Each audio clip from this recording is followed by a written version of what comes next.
오늘은 반가운 분이죠. 김영익 교수님이 다시 방문해 주셨습니다. 예. 안녕하세요. 안녕하십니까. 네. 이번에 또 ETF 트렌드 2020 책의 이제 공동 저자 중에 한 분으로 이렇게 예. 참여하셨죠. 예, 예. 네. 그래서 저도 재밌게 참 잘 읽었는데요. 관련해서 오늘 또 여러 가지 질문을 좀 드리도록 하겠습니다. 예, 예. 네. 예. 일단 그 지난 시간에 이어서 같은 질문인데 이 실물 경제 상황은 정말 안 좋잖아요. 예. 그런데 주가는 계속 오르거든요. 예. 이 유동성의 힘. 예. 이거 계속 지켜만 보고 있어야 되냐, 참여해야 되는 거 아니냐, 늦게라도. 예. 이런 생각을 하시는 분들이 자꾸 늘고 있거든요. 어떻게 좀 전망은 똑같으신가요? 예, 지금은 좀 참아야 할 때라고 생각하고 있습니다. 아니, 제가 원래 전망하기에 3월 급락, 4, 6월 상승, 그 다음에 3분기 또 급락할 수 있다. 네. 이렇게 전망을 했는데, 뭐 제가 생각한 것보다는 좀 더 6월까지는 올랐어요. 근데 시기로는 뭐 6월까지는 오를 수 있다 그랬는데, 지금 저는 거의 정점에 와 있다고 생각하고 있고요. 네. 조만간 상당폭 하락 조정이 저는 올 거로 기대하고 있습니다. 뭐 여러 가지 이유가 있습니다만은 지금 말씀하신 것처럼 특히 그 미국 주가가 실물 경제에 비해서 너무 앞서가고 있어요. 물론 그 미국의 산업 생산, 고용, 소매 판매 이런 경제 지표가 3, 4월 달 급락하다가 5월 달 좀 올라왔습니다만은 그렇더라도 제가 평가해 보면은 그런 경제 변수에 비해서 주가가 한 60% 이상 가대평가됐고요. 물론 유동성 때문이죠. 3월 이후로 지금 미 연준이 한 3조 달러 자산을 늘렸거든요. 쉽게 그만큼 돈을 풀었다는 겁니다. 네. 그 힘인데 그 유동성 효과 힘도 어느 정도 다 온 것 아니냐 이렇게 보고 있고요. 그 다음에 우리 주가 뭐 늙어 저평가됐다 이런 이야기를 할 수가 있는데요. 근데 지금 일평균 수출하고 제가 우리 주가를 늘 비교하는데 6월 20일까지 일평균 수출이 16억 달러 정도 되거든요. 이 정도 수준에서 주가가 2200 유지하기는 굉장히 힘들어 보입니다. 그러면 이제 지난 시간에 이제 교수님이 말씀하신 것은 이제 2분기 기업 발표가 있게 되면 예. 이제 현실에 대해서 많은 투자자들이 예. 냉정하게 바라보게 예. 되면서 이제 예. 그때 좀 하락의 어떤 조정이 있지 않겠는가 예. 예상을 하셨잖아요. 예. 지금 그렇게 해서 이제 지금 그 발표가 7월에 있나요? 8월에 있나요? 예, 7월부터 이제 2분기 기업 실적이 발표가 되죠. 그래서 제가 3분기 주가를 어렵게 보았던 거는 상반기에는 고용 소비자 충격이라는 거죠. 특히 미국 뭐 4, 5월 달에 2,100만 명 정도 일자리가 줄어들었죠. 물론 그 5월 달에는 예상과 달리 250만 명 늘었는데요. 근데 뭐 잃어버린 일자리, 뭐 2달 잃어버린 일자리, 250만 명은 2,200만 명에서 조금 차지한 것이죠. 예, 그리고 일자리가 없다 보니까 소비가 많이 줄어들었거든요. 그래서 2분기 미국 경제 성장률이 뭐 마이너스 30%일 것이다. 이렇게 추정도 나오고 있습니다. 근데 하반기는 저는 기업 충격이라고 생각하고 있어요. 소비가 줄어들다 보니까 기업들이 계속 좀 부실해지고 있고 이익도 줄어들고 있고 아마 최근에 보면은 미국 파산 기업 신청 건수가 굉장히 빠른 속도로 늘어나거든요. 과거 통계를 보면은 미국 파산 기업 신청 건수는 실업률하고 거의 같은 방향으로 움직이고 있습니다. 미국 실업률이 얼마 전에 3.5%까지 사상 최저치까지 떨어졌죠. 근데 지금 13% 정도 유지하거든요. 뭐 여기서 당분간 크게 떨어지기는 힘들어 보입니다. 그렇다면 기업 파산 건수도 앞으로 더 많이 늘어나고요. 아마 하반기 들어서는 기업 충격이 한번 올 것이다. 이게 그 주식시장에 상당한 악재로 작용할 것이다. 그래서 저는 지금 미국 주가든지 우리 주가든지 거의 고점에서 지금 조정 국면에 서서히 들어서고 있고 한번 충격이 남아있다고 보고 있습니다. 네. 저는 이렇게 요즘 돌아가는 상황을 보면서 예. 교수님 말씀하신 여러 가지 수치라든가 이런 걸 보면 그게 합리적인 어떤 예. 논리가 충분하잖아요. 예. 하락으로 갈 수밖에 예. 없는. 그리고 현재가 이게 거품이라는. 예. 그런데 시장은 계속 가는 걸 보면서 이게 정말 유동성의 힘이라는 게 예. 어느 정도의 이 파괴력을 가지고 있는 것인지 되게 궁금해지더라고요. 예. 유동성 힘이 대단하기는 대단하죠. 예. 미국이 지난거 2008년 글로벌 금융위기를 겪으면서 세 차례 양적완을 단행했는데요. 그때 세 차례 양적완화 5, 6년에 걸쳐 3조 달러를 풀었는데 이번에 3개월 만에 3조 달러를 풀었으니까 그 유동성의 힘이죠. 근데 언제까지 유동성 힘으로 주가가 오를 수는 없거든요. 근데 최근에 주가가 단기적으로는 오르기는 올랐는데요. 장기 추이를 보면은 별로 오른 게 아니죠. 우리 주가가 2017년에 2,600까지 한번 갔고요. 그 다음에 계속 뭐 10여 년 동안 평균 주가 2,070에서 박스권이에요. 이번에도 2,200 잠깐 넘었습니다만은 박스권 거의 상단에 도달했다고 보고 있습니다. 최근에 그 3월 많이 떨어진 거에 비해서 주가가 많이 오르긴 올랐지만 V자리 반등이지만 긴 추이를 보면은 그냥 장기 조정 국면의 연상정이다 이렇게 볼 수가 있을 것 같습니다. 네. 그 우리가 2000년 IT 버블 때 보면은요. 네. 그 인터넷이라는 어떤 새로운 산업 때문에 엄청나게 주가들이 상승을 했잖아요. 네. 그거와 비교를 하면서 이 언택트라는 이 하나의 화두가 던져졌기 때문에 이 언택트 관련 산업들이 엄청난 상승을 이끌면서 역시 상당하게 오를 수 있다. 유동성의 힘과 더불어서 이런 얘기 하시는 분도 있거든요. 네, 큰 추세 변화는 맞습니다. 언택트 시대로 가면서 미국 시장, 뭐 판기업, 우리나라도 뭐 일부 기업들, 그 기업들, 다른 기업들 주가는 별로 많이 오는데 그런 것들 많이 올랐지 않습니까? 그런 추세 변화는 맞는데 그걸 고려하더라도 제가 생각하기에는 지금 너무 가대평가 국면으로 들어선다는 것이죠. 그러니까 그런 기업 대부분 미국 기업 보면은 PER이 30배가 거의 다 넘거든요. 물론 추세는 그럽니다.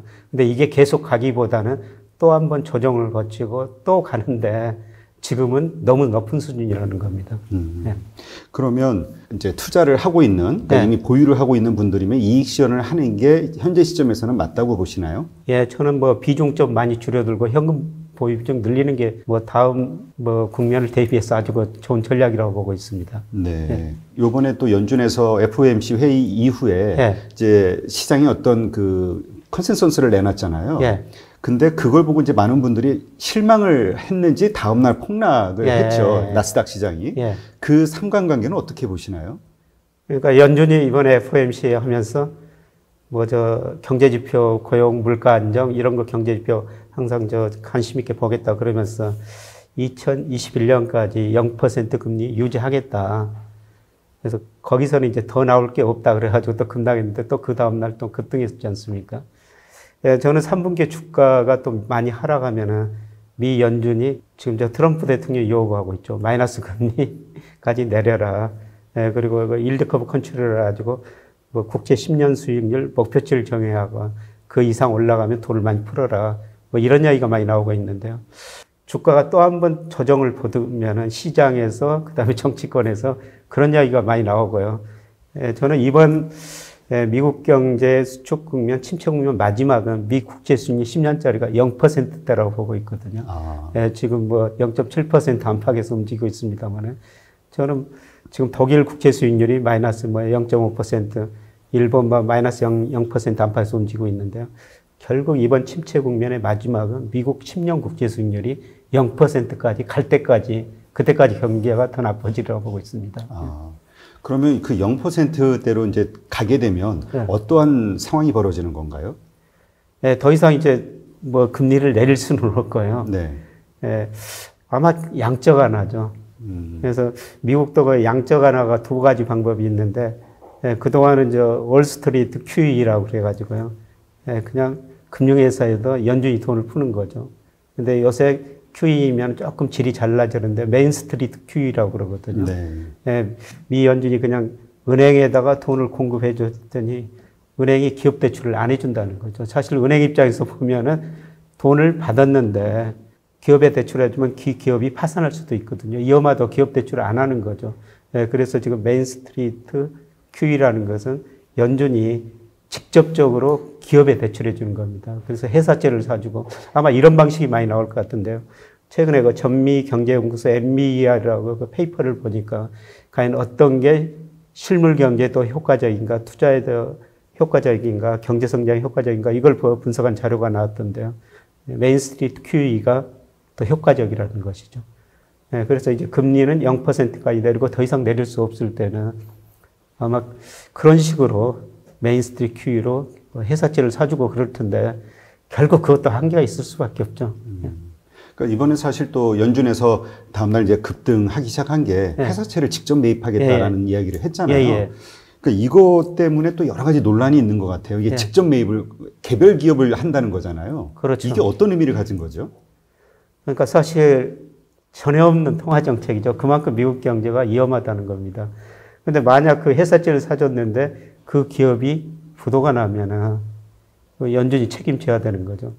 그래서 지금 우리 한국은행도 그런 식으로 회사채를 정부하고 합세해가지고 사주기로 했거든요. 그런데 한국에서 아마 고민이 클 겁니다. 정부가 쓰는 것은 국회 동의를 받아가지고 쓰는 거거든요. 그래서 국회 동의를 받았기 때문에 정부하고 국회하고 같이 책임을 질 수가 있는데 한국은행이 회사채 매입해 주는 거는 국회 동의 없는 거거든요. 근데 한국은행 입장에서도 만약 회사채를 사주는데 그 회사채가 부도나고 없어지면 한국은행이 책임져야 되거든요. 이런 거 생각하면은 무한정으로 중앙은행이 회사채를 사줄 수가 없다는 거죠. 아마 미 연준이나 한국은행이 똑같은 고민이라고 보고 있습니다. 그래도 많은 사람들이 믿고 있는 건 연준의 파워, 그러니까 연준의 그 엄청난 그 발행력, 달러 발행력을 믿는 것 같아요. 달러 패권과 함께. 그게 좀 이렇게 문제를 좀 더 길게 연장시켜 줄 만한 어떤 파워가 지금 없다고 보시나요? 또 급락하면 그렇게 돈을 풀면서 또 한번 반등하겠죠. 근데 저는 추세적인 상승은 아니고요. 박스권, 하단했다 상단 갔다가 지금 거의 상단이라고 보고 있는데요. 이 정도 상승이지 추세적인 상승은 힘들고 문제는 뭐냐면은 이렇게 돈을 푼다면은 지금 미국 경제학자들 사이 연계 파이낸셜 타임즈나 블룸버그 같은 데 보면은 인플레이션 논쟁이 굉장히 많이 일어나고 있거든요. 사실 그동안 큰 흐름 보면 전 세계가 디스인플레이션 시대였어요. 미국 같은 데 보면 1953년부터 소비자 물가를 발표하는데 1980년대까지는 물가가 엄청 올랐거든요. 이때 미국 소비자 물가가 한 15% 근처까지 간 적이 있어요. 그 이후로 가감하게 긴축하면서 인플레이션이 잡혔고요. 최근에는 물가 상승률이 굉장히 낮죠. 그런데 지금 미 연준이 그렇게 많이 돈을 풀고, 그 다음에 미 정부도 지금 돈 엄청나게 쓰고 있지 않습니까? 올해 정부가 추가적으로 지출한 돈이 연방정부 예산이 올해 4조 7천억 달러인데요. 그 80% 정도를 올해 쓰고 있거든, 추가로. 그러니까 중앙은행이 돈 풀고 미국 정부가 돈을 쓰고 있기 때문에 결국 인플레가 발생할 수밖에 없다는 겁니다. 그리고 또 다른 측면에서는 그동안 미국 물가가 안정된 거는 중국이 저임금, 저금리, 저토지 비용 이런 거로 물건을 싸게 생산해가지고 미국으로 공급해 줬거든요. 사실 올마트 같은 데 가면 이 진열된 상품이 절반 이상이 중국산입니다. 이번에 코로나 사태로 그런 것들이 줄어들 수밖에 없고 중국 임금도 계속 오르고 있거든요. 그래서 전 세계가 앞으로 미국 중심으로 인플레가 발생한다 이런 논쟁이 있습니다. 인플레가 발생하면은 미 연준의 목표는 물가 안정이거든요. 예를 들어 소비자 물가 2% 목표를 설정해 놨는데 아마 당분간 물가 목표를 그 이상 올라도 조금 참을 것 같습니다. 물가가 그 이상 오르면 미 연준도 돈 풀 수 없고 금리 올리고 긴축할 수밖에 없거든요. 그러면 전 세계 경제 지금 부채 성장하는데 부채 문제가 한번 터질 수가 있는 거죠. 네, 그렇군요. 진짜 지금 말씀하신 대로 리쇼링에 대한 이슈가 얼마 전까지 되게 시끄러웠잖아요. 근데 결국 리쇼링을 한다는 거는 비경제적 논리로 비싸게 물건을 자국에서 뭔가 지원을 하면서 만든다는 얘기잖아요. 그게 이제 물가를 상승시키는 요인이 될 수 있는 거고요. 이 리쇼링에 대한 게 하나의 정치적인 수사로 지금 끝나가고 있나요? 아니면 그게 실제로 아주 대규모적인 그 어떤 현실로 일어나고 있는 상황인가요? 대규모 현실로 일어나는 게 아니고 부분적으로 이루어지고 있죠. 아, 부분적으로? 네, 그동안 그 글로벌 밸류 체인이라고 GVC라고 그러죠. 근데 이번 코로나 사태로 예를 들어서 미국에서 마스크 하나 생산 못 했지 않습니까? 이런 문제가 발생하니까 이제 국내에서 생산해야 된다. 도메스틱 밸류 체인, DVC 혹은 리저널 밸류 체인 이런 식으로 지금 변화가 있거든요. 근데 그게 대규모로 진행된 게 아니라 미국 같은 데서 다시 리쇼링 하면은 생산비용, 이전비용 거의 다 면제해 주겠다. 그 다음에 법인세 인하해 주겠다. 최근에 일본의 아베노믹스가 또 아베가 그런 식으로 제안하고 있어요. 비용 3분의 2까지 지원해 주겠다. 법인세 인하해 주겠다. 이런 정책을 쓰고 있기 때문에 부분적으로 아주 소수가 일어나는 거지 지금 크게 일어나는 그 정도는 아닙니다. 지금 분위기는 대부분 어떤 느낌을 받았냐면은 그 엄청난 그 리쇼링이 벌어지면서 그 중국의 어떤 경제의 근간을 흔드는 그런 상황이 발생하고 있는 것처럼 느껴지는 그런 그 분위기였거든요. 그 정도는 아니고요. 이제 일부 기업들이 그동안 세계 기업이 중국에 투자했는데 베트남 등 일부 기업이 아시아로 가고 있는 상황은 맞는데요. 그렇다고 그게 대규모로 한 번에 충격을 줄 만큼 그런 건 아니고요. 그리고 중국 경제가 그동안 투자 중심으로 했는데 소비 중심으로 성장 구조가 변하고 있고요. 그다음에 중국이 제조업에서 지금 1인당 국민소득이 올라가면서 작년에 $10,000가 넘었거든요. 서비스 중심으로 서서히 구조가 바뀌는 과정입니다. 큰 충격은 저는 아니라고 보고 있습니다. 리쇼링 때문에. 근데 많은 분들이 또 중국도 그렇고 미국도 그렇고 올 하반기, 그러니까 내년 상반기서부터는 상당한 기업부도 상황들이 나올 수도 있다 이런 얘기도 하시더라고요. 예, 기업부도는 아까 말씀드린 것처럼 계속 나올 수밖에 없죠. 좀 가계가 소비를 줄여하니까 그러니까 시차를 두고 기업 매출 이익 감소하면서 기업부도가 한번 발생할 수가 있습니다. 예, 그래서 저희가 올 하반기 특히 그 3분기에는 그런 걸 미리서 예측하고 주가가 미리서 조정을 보일 것이다. 예, 아마 기업 파산 같은 건 계속 많이 나올 것 같습니다. 전 세계적으로. 그러니까 전 세계적인 문제는 뭐냐면은 지금 전 세계 이제 초과 공급이 존재하거든요. 네. 그 초과 공급을 해소하기 위해서는 수요가 증가하든지 공급이 줄어들어야 돼요. 근데 얼마 전에 맥킨지 보고서가 제목이 부모 세대보다 가난한 자식 세대예요. 특히 선진국 보니까 과거보다 평균적인 가계 실질 소득이 줄어들고 있다는 겁니다. 그러니까 가계가 상대적으로 가난해도 수요, 소비를 늘릴 능력이 없으면 결국 공급 측면에서 조정을 거쳐야 되거든요. 그래서 저는 산업이 심화라는 표현을 씁니다만 산업은 존재하는데 그 산업 내에 존재하는 기업체 수는 갈수록 더 줄어들 거라는 거죠. 물론 여기서 살아남은 기업은 더 잘 될 것입니다만 아직 기업 구조 계속되리라고 보고 있습니다. 네, 그렇군요. 그러니까 저는 그 가시화되는 내년 상반기 뭐 이렇게 막 기업들의 부도가 피크가 이루어지는 그 상황이 됐을 때 뭔가 주식시장의 급락이 벌어지지 않을까 이런 생각이었는데 그게 아니라 교수님 말씀 그거를 예측하는 하반기 정도에 먼저 선반영이 될 것이다 이렇게 보시는 거군요. 뭐 2분기 주가가 오른 것은 3분기 지금 경제 지표가 상당히 아마 좋게 나올 겁니다. V자형 반등이 나올 겁니다. 그래서 미국 거 산업 생산 소매 판매 뭐 이런 고용 동향 보면은 2분기는 아마 급반등일 거거든요. V자형 반등일 겁니다. 근데 그게 미리서 2분기 주식시장에 미리서 반영됐다는 겁니다. 그래서 앞으로 주식시장이 3분기, 4분기는 뭐 그 이후에 경제 상황을 미리서 반영한다는 것이죠. 네, 그렇군요.